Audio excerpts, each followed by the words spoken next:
Bonjour à tous et bienvenue sur la chaîne YouTube de la médiathèque des Avenirs. Aujourd'hui, je vous parle du roman de Pita Garmen, La nuit a dévoré le monde, paru aux éditions Robert Laffont.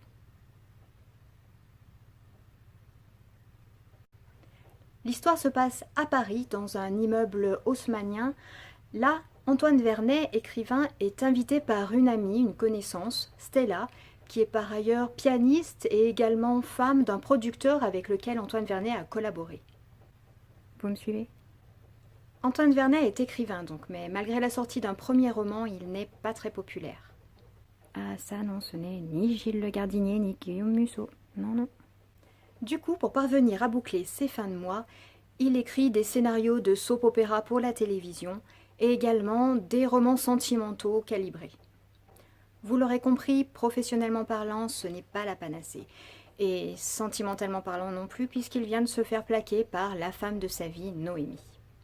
En plus, il a une petite tendance à la misanthropie qui fait que même lors de cette soirée, parmi les 80 convives, il a du mal à lier conversation. Il va finir par s'isoler dans une pièce, vous savez, le genre de pièce au fond de l'appartement dans lequel les convives mettent leur manteau en début de soirée. Il va être accompagné d'une bouteille de whisky et là, il va boire pour oublier sa rupture sentimentale, pour oublier ses échecs professionnels et aussi le manque de reconnaissance et il s'endort. Lorsqu'il se réveille, 8 heures plus tard, il a une méchante migraine et le silence règne dans l'appartement. Pourtant, il est allongé sur les manteaux des convives, donc a priori personne n'est parti. Pour en savoir un peu plus, il se lève, il ouvre la porte de la pièce et là, il y a du sang de partout, sur les murs, sur le sol. Visiblement, il y a eu des traces de lutte. Apparemment, pendant la nuit, un massacre a eu lieu dans cet appartement. Comme il ne se sent pas très bien là tout de suite sur le coup, il ouvre la porte-fenêtre du balcon et là, devant lui, scène de chaos.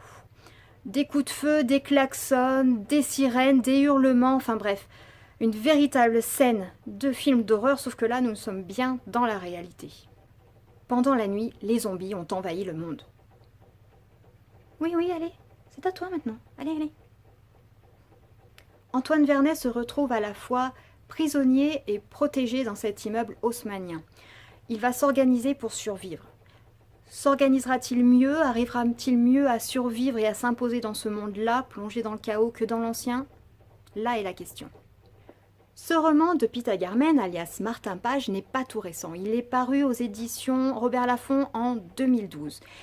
Mais pourquoi je vous parle de ce roman, me direz-vous? Eh bien, c'est qu'il a une actualité cinématographique.